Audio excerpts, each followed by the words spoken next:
IVF treatments పై 20,000 discount. Doctor consultation మరియు ultrasound scan ను ఉచితంగా అందిస్తున్నారు. 49 అంటే సంతానం, 49 అంటే సంతోషం. మస్తాన్ గారు ఎలక్షన్స్ అయిపోయి ఎలా ఉంది పరిస్థితి? మీ పార్టీ ఏమో ఓడిపోతుందని చెప్పేసి అయితే కూటమి వాళ్ళు అంటున్నారు. మీకేమనిపిస్తుంది? మాకైతే ఖచ్చితంగా అంటే జగన్మోహన్ రెడ్డి గారు చేసిన జనాలకి ప్రజలకి సర్వీస్ని బట్టి మేము గ్రౌండ్ లెవెల్లో తిరిగిన దాన్ని బట్టి ఖచ్చితంగా అయితే మరొకసారి 151 కన్నా ఎక్కువగా మా పార్టీ గవర్నమెంట్ ఫామ్ చేస్తుంది అనుకున్నాం. ఎందుకంటే దాన్ని బికాజ్ జగన్మోహన్ రెడ్డి గారు దానికి ముఖ్యంగా ఆయన ఇచ్చిన పథకాలు కానీ సంక్షేమాలు కానీ తర్వాత ఆయన ఎన్నుకున్న క్యాండిడేట్లను కూడా ఎక్కడంటూ కొద్దిగా ఇబ్బందికరంగా ఉందో వాళ్ళని మార్చి వాళ్ళని కొద్దిగా ఇది చేసుకుంటూ వాళ్ళని ప్రతి దగ్గర మనం గెలవాలి అనే ఒక లక్ష్యంతో ఆయన ముందుకెళ్ళే ఆయన ఒక విధానం చూసుకుంటే ఖచ్చితంగా చాలా మాకు కాన్ఫిడెన్స్గా ఉంది. రాబోయే కాలంలో మనం మీకేమనిపిస్తుంది? చాలా సర్వేలు కొన్ని మీకు అనుకూలంగా ఉన్నాయి, మరి కొన్ని ఏమో కూటమికి అనుకూలంగా. మీకున్న అవగాహన ప్రకారంగా మీరు కూడా ఒక కాలిక్యులేషన్ వేసుకుంటారు కాబట్టి మీకేమనిపిస్తుంది? ఎన్ని స్థానాల్లో మీరు గెలవచ్చు అనుకుంటున్నారు? నేనైతే మా అవగాహన అయితే నన్ను అడిగారు కాబట్టి ఖచ్చితంగా నా ఆలోచన అయితే చెప్తానండి. ఇటీవల కంటే ఇప్పుడు మహిళా ఓటింగ్ కొద్దిగా పెరిగింది మనకి. అది ఖచ్చితంగా అది సర్వేలు కూడా చెప్పినాయి, అన్ని విధాల ఎలక్షన్ కమిషన్ కూడా చెప్పారు. అది మహిళా ఓటింగ్ అనేది ఎందుకు పెరిగింది అంటే కూటమి వాళ్ళు ఏమంటారంటే మా గురించి జగన్మోహన్ రెడ్డి వ్యతిరేకం గురించి పెరిగిందని అంటారు. వ్యతిరేకం చేయడానికి ఏముంది? ఈ రోజున మహిళా లోకానికి అన్నీ అందించింది వైఎస్ఆర్ కాంగ్రెస్ పార్టీ, జగన్మోహన్ రెడ్డి గారు.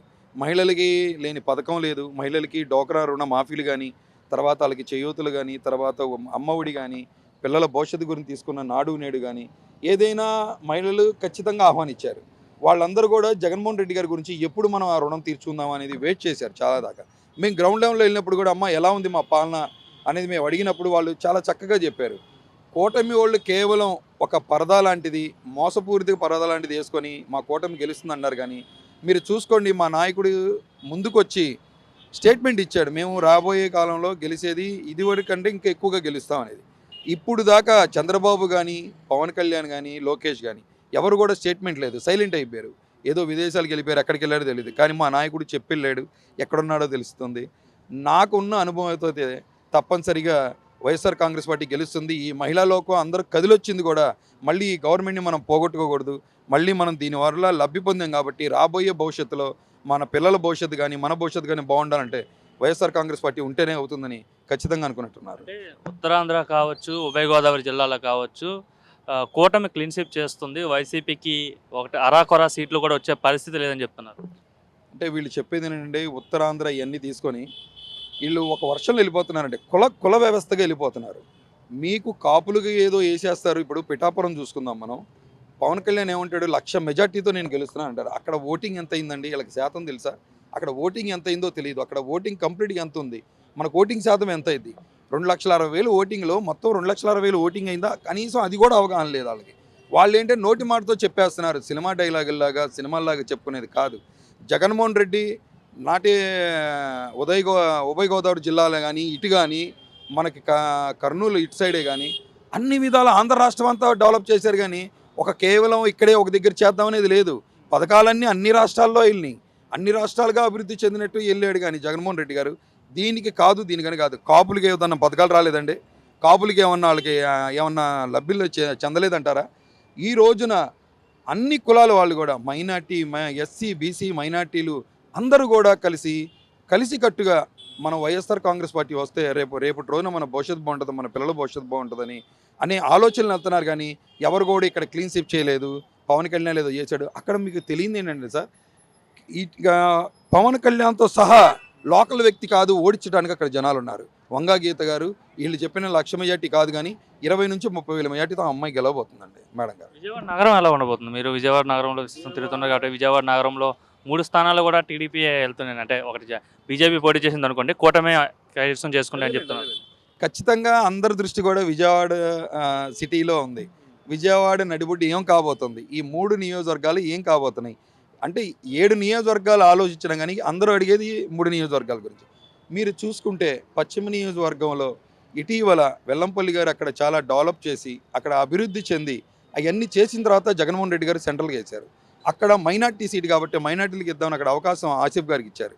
ఆసిఫ్ గారు కూడా అక్కడ మైనార్టీలు కానీ బీసీలు కానీ ఎస్సీలు కానీ అందరినీ కూడా ఎస్టీలని కానీ అందరినీ కలుపుకొని ఆయన కలిసికట్టుగా పనిచేస్తూ అంటే అక్కడ ఏమైందంటే సార్, బీజేపీకి ఇవ్వగానే సుజనా చౌదరి ఒక డబ్బు గల్లోడు.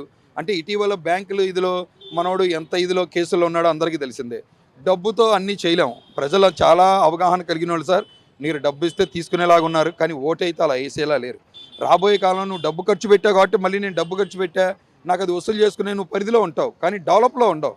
కానీ ఇక్కడ డెవలప్ కావాలి, ఏదన్నా మనకి రావాలి అంటే ఆసిఫ్ గారికి వేసుకుంటే మనకి జగన్మోహన్ రెడ్డి గారి అండతో పాటు మన పశ్చిమ నియోజకవర్గం ఇటీవల మనకి అభివృద్ధి చెందింది. ఇక్కడ ఎన్నో కొండల మీద ఉన్నాయి మన రోడ్లు కానీ, మెట్లు కానీ, అక్కడ వాటర్ ఇది కానీ, ఎలక్ట్రిసిటీ కానీ, తర్వాత అక్కడ ఉన్న వాగు సెంటర్ రోడ్డు ఎప్పుడో 40 సంవత్సరాల కల అది కూడా నెరవేర్చడం కానీ, ఇలాంటివన్నీ జగన్మోహన్ రెడ్డి గారి హయాంలో జరిగినాయి. అన్నీ అవగాహన ఉంది జనాలకి. అర్థమైందా సార్? మైనార్టీని వాళ్ళు అనుకుంటున్నారు. ఇటీవల వాళ్ళు ఇచ్చే స్టేట్మెంట్ డబ్బుతో కొనేస్తాం. ఏంటి సార్ డబ్బుతో కొనేది? మైనార్టీలు మీకు రూపాయి 2 రూపాయలకి అమ్ముడుపోయేలా కనబడుతున్నారా? ఎస్సీలు అమ్ముడుపోయేలా కనబడుతున్నారా? బీసీలు అమ్ముడుపోయేలా కనబడుతున్నారా? మీరు ఈ డబ్బుని ఈరోజు తీసుకొచ్చి విరజల్లేసి నేను గెలిచేస్తానంటే తప్పు సార్. పశ్చిమ నియోజకవర్గంలో ఆసిఫ్ గారు గెలుస్తున్నారు. అలాగనే మన సెంట్రల్ నియోజకవర్గం వస్తే వెల్లంపల్లి గారికి ఇక్కడ ఇచ్చిన తర్వాత అందరూ కూడా ఇక్కడ ఏంటంటే వీళ్ళు చేసిన ప్రచారం కొత్తగా వచ్చాడు అనేది. కొత్తగా ఏం కాదు సార్. ఆయన 3 నియోజకవర్గాలకి సుపరిచితుడే. ఆయన జిల్లా అధ్యక్షుడిగా చేశారు.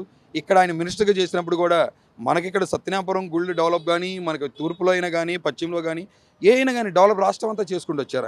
ఆయన గురించి తెలియని వాళ్ళు లేరు. ఆయనకి సొంతగా వెల్లంపల్లి ఫౌండేషన్ అని ఒకటి ఉంది. దాని ద్వారా 3 నియోజకవర్గాల్లో పనిచేశారు. ఈ రోజుకి ఇంకా ఆయన ఒక దగ్గరికి నేను పశ్చిమ నియోజకవర్గమే నేను హెల్ప్ చేస్తాను, వేరే దానికి చేయని అనలేదు.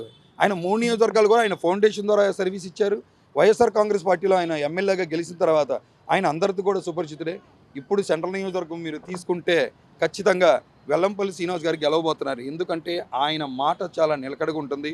ఆయన ఒక సభ్యత గల్లాడు. ఎదట క్యాండిడేట్ లాగా, ఒక కోపిష్ లాగా, ఒక రౌడీజం లాగా ఉండడు. అందరితో చాలా సమయంగా మాట్లాడుకుంటారు. అందరితో పాటు అన్న తమ్ముడు అనే భేదంతో వెళ్తుంటారు.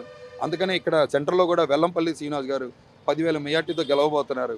తూర్పులో అవినాష్ గారు వచ్చేసి మీరు చూస్తూనే ఉంటారు ఎలాగ ప్రజల్లో మమేకం అవుతున్నారో. అక్కడ మనం ఇప్పుడు కృష్ణలంకలో వాలు కట్టాం. అది ప్రజల గురించి ఆయన పోరాడి ఎప్పుడో మన జగన్మోహన్ రెడ్డి గారు ఇక్కడ ప్రామిస్ చేశారు, నేను ఏదో రిటర్నింగ్ వాళ్ళు ఇక్కడ చేస్తాను. అలాంటి అభివృద్ధులు ఎన్నో చేశారు. చేసినప్పుడు జనాలకు అందరికీ తెలిసి ఎవరు మంచి చేశారు.